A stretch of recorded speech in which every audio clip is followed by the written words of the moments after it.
All right, we are back for Roundtable Dolphins episode number 8. Also getting up there with our Dolphins coverage. We have a lot to talk about. We have a lot to go through. There's so many rumors and things going on with the Dolphins. It's kind of crazy. But we're going to jump right into breaking news. Well, not breaking news now, but breaking news yesterday that is sure to give a lot of Dolphins fans some opinions. The Miami Dolphins officially, or rather, are hiring, not officially because they haven't made that announcement just yet, former Philadelphia Eagles offensive coordinator Kevin Patullo as the pass game coordinator. How we feeling? Um, you know, Honestly, maybe he just had a rough go of it. I know that he was under the gun and really faced a lot of the criticism for the Eagles offense, especially early on Mm. in the 2025 season. But I don't think that it was just him. I don't think that you can blame the entire offensive issues on Kevin Patullo and then just Mm-mm. go like that. I don't think at all. I mean, if I'm being really honest, like, why are people not looking at Jalen Hurts a little bit more? I Ooh, hot I take.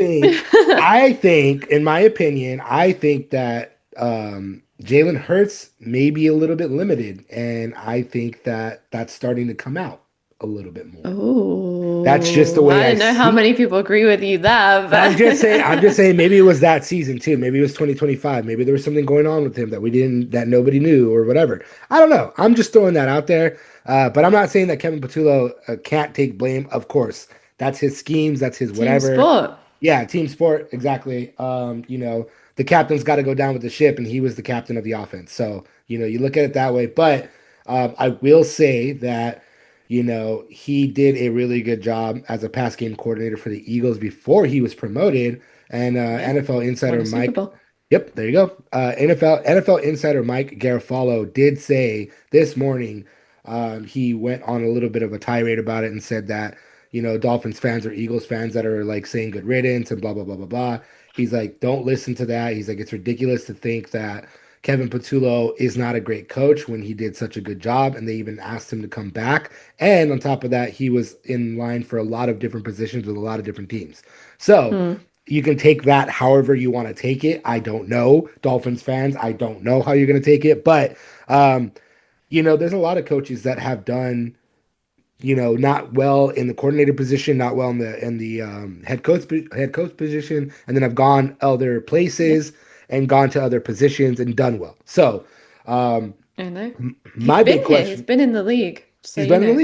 league over 20 years experience, started at the collegiate Mm-hmm. level. He's been all over the place in the NFL. You don't rise like that unless you're a good coach. And the Eagles are a great organization, and they would have never put Patullo in charge if they didn't believe in him. Of course, he had a rough season there with the offense, but I don't think that he's anywhere near a bad coach or as bad as everyone's saying that he is.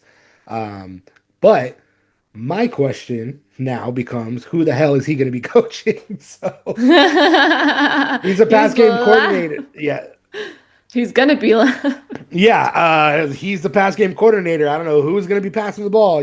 That's the main thing going on with the Dolphins right now is what is going on with the quarterback situation. But before we get into that, we'll get into a little bit more of a coaching announcement. So while the Dolphins have hired a controversial coach from 2025, Hmm. the Chargers have hired a former controversial coach from 2020, and that is Mr. Adam Gase, the former head coach of the Miami Dolphins and the New York Jets, who hasn't had a job in the NFL since he was fired by the Jets.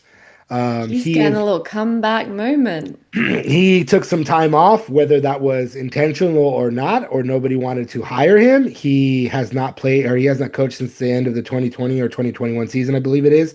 He did some work with the 33 team, and I believe he was like a consultant for the Broncos.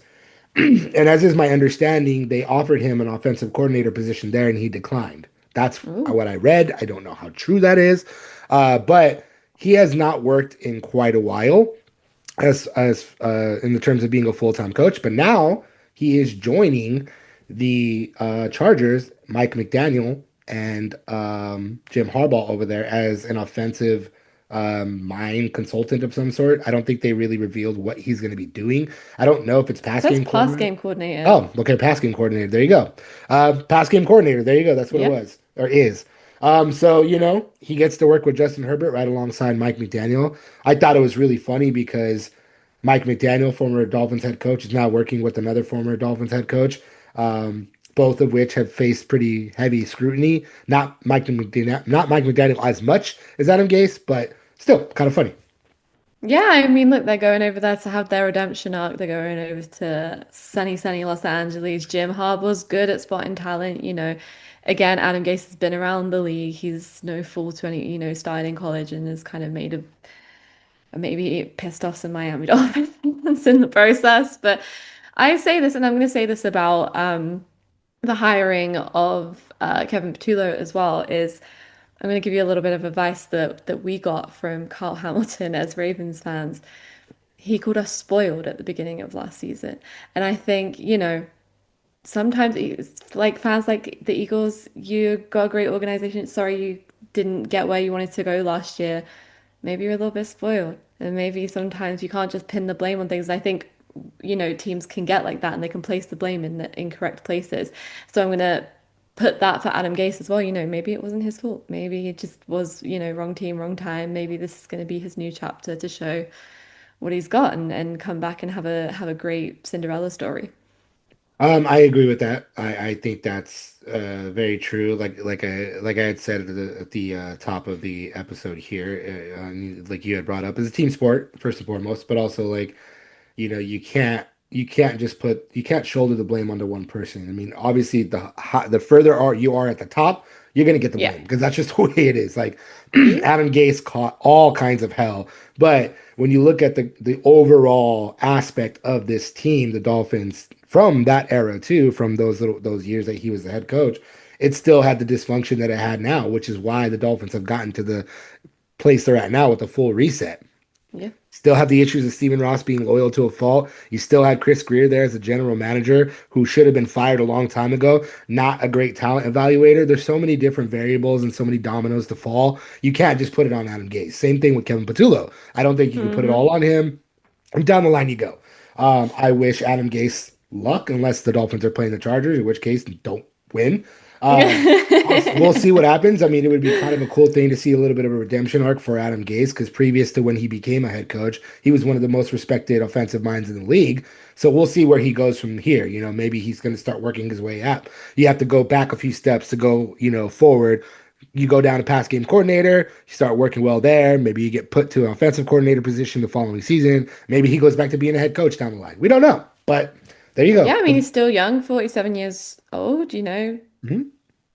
Yeah. kind of medium age now. So he could be. It could just be one of those things. Sometimes you are doing something for so long, you get stuck in your ways, and maybe this break, this 5, 6 year break, will have changed his mind. We'll see the game completely differently. Maybe he see and having that focus starting, pass game coordinator, that's your job, that's your position. You've got one thing to focus on, might just be what he needs.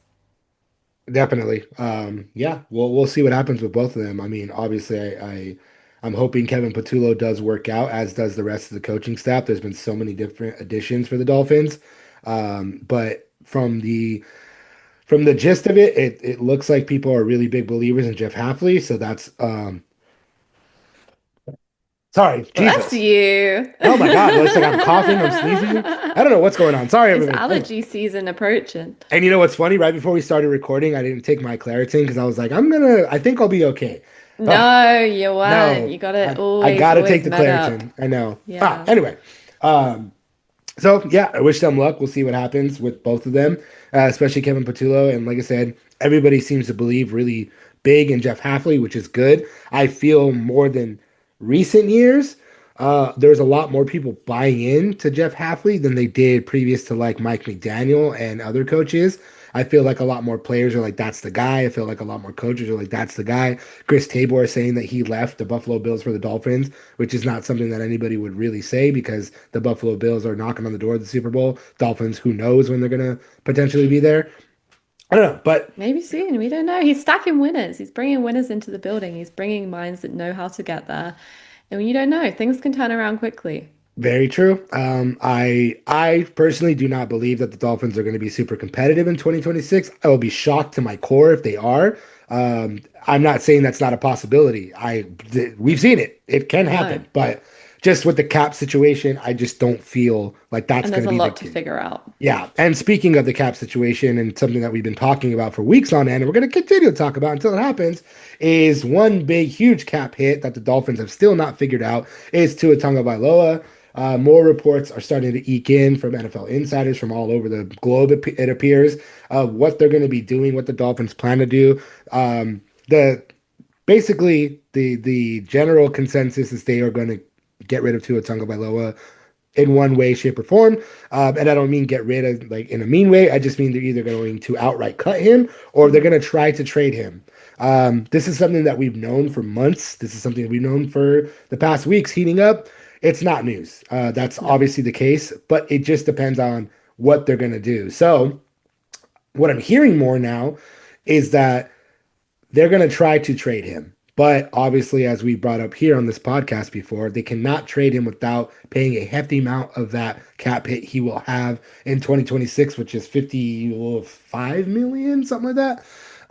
54, I But think. 54, there you go. Thank you. And also the other whatever he's owed in the following year, but it's like a 99.2 cap hit right now. 99.2 million. If they cut him, that would be spread over those next two seasons. If they trade him, the Dolphins would still have to incur most of that to facilitate a trade.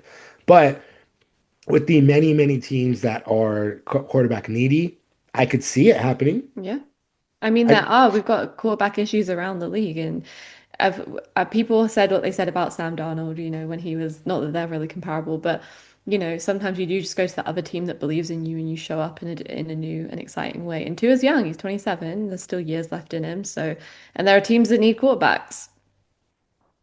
Definitely. I mean, same situation, same similar quarterback situation, in my opinion. Arizona Cardinals with Kyler Murray. Kyler Murray's probably gone. If Kyler Murray is gone, that's a quarterback needy team. A I little could say, switcheroo. yeah. I mean, I don't think that they would switch, but I think that that would be a landing spot there for Tua. Let me see. Let me pull up this. I saw something that put um, on Bleacher Report that I wanted to bring up, and I totally forgot. Let's see. Let's see if this is the one. I think this is the one. So, Bleacher Report put together a carousel prediction, um, and it's pretty interesting. But Arizona Cardinals, they either believe that J.J. McCarthy and or Kirk Cousins will go there. Sure, why not?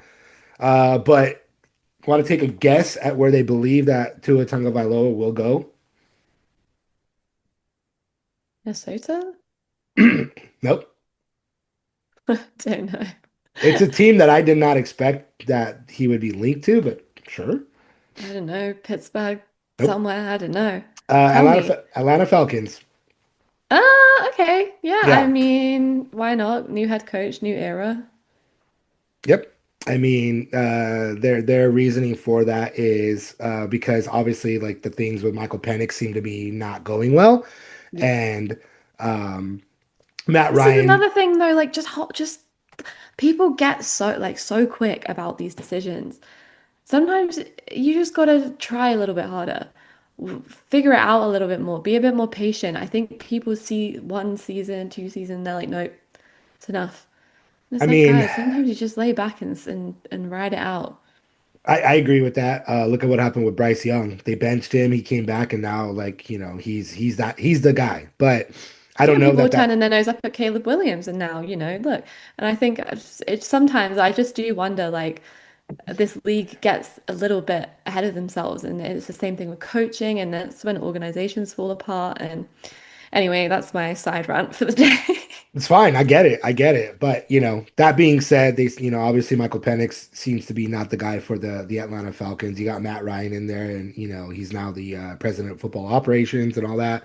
Hmm. So and then they made the comparison that he's a lefty quarterback, as is Tua, so the receivers wouldn't have to kind of worry about Yeah. that kind of change, which makes sense. I agree with that.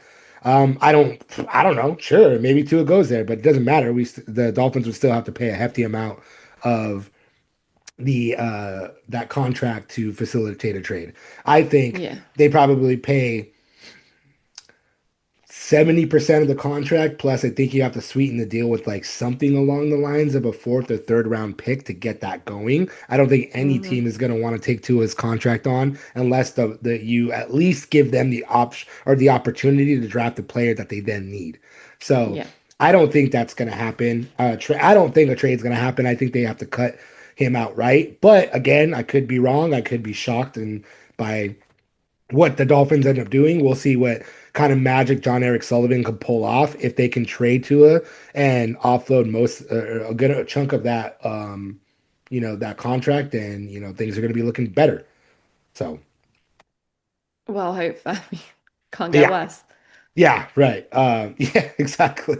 I mean, you know, It's a um, decision that has to be made, and I think you just have to decide when you want to make it. Do you want to make it before March 11th? Do you want to wait until then, feel it out? Like, there are options to be done with him. I could see, teams make stupid decisions all the time, and not that taking two on is a stupid decision. mm. Maybe financially it doesn't necessarily make sense, but stranger things have happened around the league, so I could see him ending up somewhere else. Yeah, definitely. I mean, and he had said, previous to the end of the season or right after, he said it would be dope to go somewhere else. And honestly, I like He's ready Tua. for it. I like Tua. I've liked Tua since the Dolphins drafted him. I thought he did a great job. Yeah. Obviously, I don't know what happened in 2025. He just declined in a way that they couldn't ignore it anymore. I was saying that they should have benched him earlier on in the season to at least give Quinn Ewers more time because when he was in those games where he threw three interceptions back to back, like how do you not bench the quarterback? That's insane.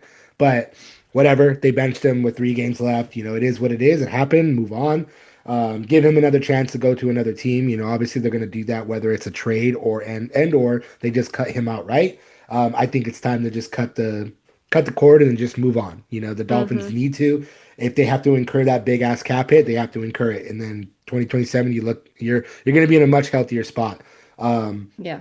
this that You're just carousel. delaying a problem if you don't deal with it now, so. Exactly. The carousel also linked Malik Willis to the Dolphins as well, which is something that we've talked about, It something that makes everyone's going to sense, continue to talk about. guys. It does. It does make sense. My only concern is will the Dolphins be able to afford him? And so Jeremy Fowler from ESPN not only linked the Dolphins from what he's hearing as Malik Willis landing spot, but also the team we just talked about in the Arizona Cardinals. So if there's What's the more multiple attractive deal for him? Right. If there's more teams, I mean, obviously, if you're Malik Willis, maybe you want to go where what's familiar because you know Sully already, John, Jeff Halfley, Hopefully. there's some coaches over there that you can probably slot in a lot better with, but I don't know. I don't know what he's gonna want to do, and also too I mean, both teams would be like, hey, we're bringing you over with the intention of you becoming a starter, the starter, Yeah. and Malik Willis hasn't been given that chance since the Titans fiasco. Yeah. So I don't know. I mean, Who I can pay him more though? that's the thing exactly. So let me see. Where are the cap space over the cap? I would be very shocked if it's less than the The Dolphins. Dolphins are near the bottom. They're like last time I checked, they're negative 16. Cardinals are at Yeah. 42 million and they're near the top. So there's no way. There's no way that the Dolphins will be able to offer a bigger deal unless they do a lot of restructure type deals. Yeah. Like you need to extend some players, you need to cut some players. It's just gonna happen. Rework some things. Rework some stuff, yeah, and then you'll be able to afford somebody like a Malik Willis. But we'll see. I mean, all of these things. So um, the good news for the Dolphins is they don't have to hurry up and figure out their quarterback situation like those other teams. So Kyler Murray gets like some sort of bonus, $1 million bonus on March 3rd or something like that, like right before free agency starts. So they have to cut him. They're going to have to cut him Yeah. no matter what before then. It's going to Yeah. happen within the coming weeks. For the Dolphins, it does not matter when they cut Tua. Yeah. If they cut him post June 1st, they spread that cap space over those 2 seasons. But the good news is they can then see where people go in free agency. They can kind of see where people go in the draft. And if there's still teams that are like, damn, we still need a viable starter, then you trade to then you go, we're going to take on this amount of that cap hit. We're going to sweeten the deal with the draft pick. And then here you go. Here's Tua or whatever. So Mm. they have the benefit of being able to take the time to not have to rush into um, trading Tua right away. Yeah, and I mean they got Tyreek Hill sat there too.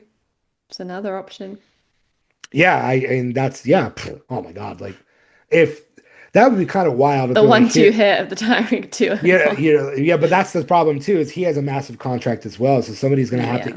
give him a pretty big deal. Not that Tyreek Hill wouldn't get one, but he's Mm, 30, 31, 31. 31 now, and he had a really gnarly injury. Not to say he can't come back. It's Tyreek Hill, as he says many times over. Cheetahs don't get hurt, so we'll see what happens with that. But I mean, that would be kind of wild. You give the Tua and you pay down some of Tua's contract. You trade Tua with Tyreek Hill, and then maybe you don't even have to give a draft pick. You get draft capital back. We'll see. Yeah. Sullivan. We'll see what Sullivan can pull off if there's a trade in the works. He's cooking up trades in his office as we speak. Oh yeah, I mean, free agency is right around the corner. We're less than a month away, so he's got to be pulling He's his. staring down at it like I need to get rid of this one Yeah, situation right yeah. now.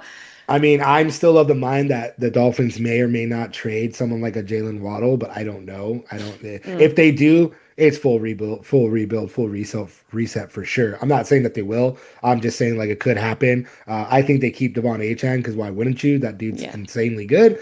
But everybody else is up for a trade. Can't just sell everyone off. No, not at all. But I just think that they were close to trading him at the deadline, and I think he would be the most likeliest of the current players to get moved if that was the case for, to help the cap situation and all that stuff to prepare for a better 2027 is what I'm saying. Yeah. And we Um, said it before, you got to figure out your quarterback situation when you're figuring out all of that. You can't just make one decision in isolation. Like, what quarterback do you need? Do you need a guy who can throw or do you need a guy who can run? yep. And that's Preferably exactly. both. Yeah, no, I mean the Dolphins, the system, the Mike McDaniel system, and now the Bobby Slowick system, which is supposed to be something similar, benefits from having a mobile quarterback, a dual threat Yeah. quarterback. So bring in Malik Willis if you can. We'll see what happens. Another pain point for the Dolphins that we brought up several times previous is the cornerback, not quarterback, but cornerback situation. Artie Burns, Cater Kohu, and Storm Duck all either missed the entire 2025 season or they missed most of it. I believe Storm Duck came back at one point and then was immediately ruled out right after. I could be confusing him with Cater Kohu. One or the other, I can't remember exactly, got hurt, uh, came back, then got hurt again. They saw The what was going on and was like, I'm not risking my body for I mean, that. Hey, look, it so looked good at the end, so yeah, with those three players getting hurt, the Dolphins then relied on two veterans, Jack Jones, formerly of the Cincinnati Bengals, and Rasul Douglas, formerly of every team ever. Um, but Rasul Douglas played fantastic in 2025. He really put it together. But the problem is, both of those guys are now going to be free agents. So, oh on gosh. top of those three players that you have to decide, do you bring them back? Cater Kohu is one that's gonna be an unrestricted free agent. Um, so yeah, I mean, what do you do there? Um, What do you do then? I don't want John Eric Sullivan's job. yeah, He's got too many things to be thinking about. Yeah, I mean, well, there are some thoughts about the draft and cornerbacks and things. So yeah. The Phil Yates, who's a long time draft expert, put together his latest mock draft, which is a post Senior Bowl mock draft, post Super Bowl mock draft. He's got the Dolphins picking number 11 overall, Mansour Delane from LSU. Pretty great cornerback. mm, Um, he we'll see what he can do at the combine. We'll see how he does, but he allowed only 27.8 completion percentage as the closest defender in coverage. That's the FBS's third lowest mark in 2025.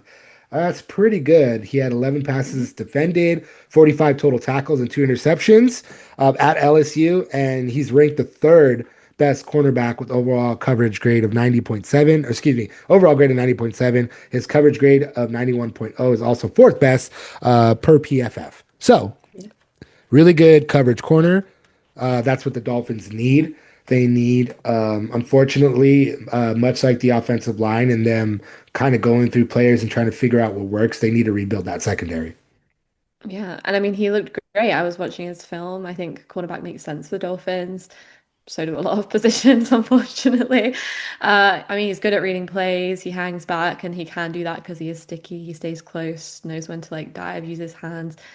I think it would be a great pickup for any team, really, but for the Dolphins, definitely for a team that needs to build out that secondary, it makes sense.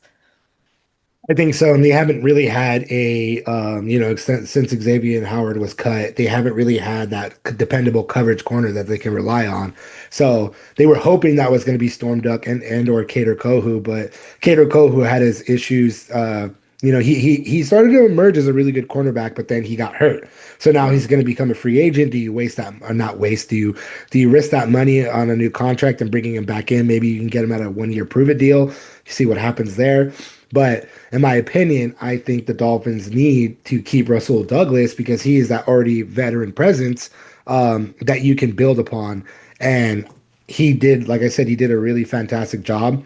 But he's also up there in age. So it's like, again, that's somebody that you can give that 1 year prove it deal, maybe a lower end 2 year deal, keep him on to mentor those next cornerbacks that you're going to bring in. I think it makes sense for the Dolphins, but just to go over his stats here real quick. 13 passes defended, one forced fumble, one sack, two interceptions, 62 total tackles, and he also gave up 54.5 completion percentage and a 73.0 passer rating. That's pretty good, except for the fact that he did give up 3 touchdowns. Not good. But that being Yeah. said, in terms of coverage, pretty good. Yeah, I mean, it makes sense. It's one of those things, but then I do also wonder with the recent Miles Battle signing, it doesn't hurt to have as many backups and people who can come in as possible. But when you are a team that is, we've spoken about offensive line need, we've spoken about loads of different things that they need. Why sign on a vet who's not old, he's 26, and then also go for it first round in the draft? I don't know. Yeah, I agree with that. Russell Douglas is 31 years old, so he's up there. He's played for a lot of teams, as I mentioned, in a joking manner. But yeah, so the Dolphins did sign Miles Battle. He's kind of been around the league in terms of practice squad, and he was, excuse me, let me pull up his stuff here. He was a Chiefs practice squad, There you was go. with the Pats 2024, 2025, and now Yes, with the Dolphins. So, he's not yes, had a lot to prove, yeah. like on the field. He's played 6 games with the Pats, 5 tackles, 3 pass defended. There's not like great stats to write home about. No, and definitely not. But I mean, you think about it in terms of like, look at what with Jack Jones too as well. Like he had a little bit of a down, career there, and the Yeah. Dolphins brought him in, and he did pretty decent himself. So, you know, I don't think that there's anything wrong with bringing on these players right now and then seeing you stack the deck. Obviously, every team does it. You stack the deck in training camp, and then you start, you know, going through the roster, going through those positions, truly seeing what you have. And I did not expect that the Dolphins were going to be hiring anybody right now, but I mean, signing anybody. But I mean, it's futures contract time anyway, so that's just the latest that they did. We'll see what happens with Miles Battle. 6 games is not a big sample size to be like, hey, No. this is the guy. This guy's going to do great. But we don't know. We don't know what's going to happen with him. Maybe he ends up, working really hard and getting at least on the 53-man roster. Maybe he's a special teams contributor. We don't know, but you know. John Eric Sullivan must have seen something in him to go after that decision. So I'm not knocking it. Nope, nope. And we can't until we see exactly what the product on the field and what John Eric's what kind of evaluator of talent John Eric Sullivan is, because it's going to happen very rapidly here. Once free agency is gone, we're going to Yep. start looking at the combine, start looking at the draft, and see where the Dolphins go. I personally, I like picking a cornerback at number 11. I think that's very smart. Again, you have to build that room out entirely. Um, hmm Yeah, like you said, with the injuries, it seems to be one of those things that you need that nowadays in this league. You need someone who can kind of just be the trusted guy back there. Definitely, definitely. Yeah, and we'll see what happens. We'll see where he goes with everything else. We don't really know what Sully can or can't do. So we'll see. There's a lot of, again, like I keep bringing up, a lot of what ifs with the Dolphins right now, but we're coming up to the nitty-gritty here. The Tua situation may not be ironed out by free agency, but then again, maybe it could be. I don't know. I don't know if the Dolphins are gonna take that cautious approach and see what happens after free agency or what have Yeah. you. But at the same time, you need cap space to potentially go after that Malik Willis. So we'll see. What kind of a risk taker are you, John Eric Sullivan? For real. How much are you willing to risk for next season? Because this is it's a big yeah, I think it's probably the biggest question right now is that's a lot of money to deal with. What decision are you like what path are you walking down? And I'm excited to see what happens. Not long, hopefully, before we'll find out in the next few weeks, but we could be waiting. Yeah, I don't expect the Dolphins are going to be active in free agency, which I don't think they can be. Again, cap space issues, but we'll see. Yeah. We'll see what Mr. Sully can do with the limited stuff that he's got with the Dolphins, and then we'll go from there. Hmm. All right, this has been Roundtable Dolphins episode number 8. We will keep rocking and rolling as the weeks go on. We're briefly touching on a little bit of mock draft stuff here. We will be bringing up more free agency stuff in the coming weeks. Probably going to be the bigger focus in the next couple of weeks, especially with if there's any kind of decision made on Tua. That will be reported here, talked about here, broken down here. Thank you, everybody, for listening. Thank you, Billy, for joining me once again. And we will be back next week.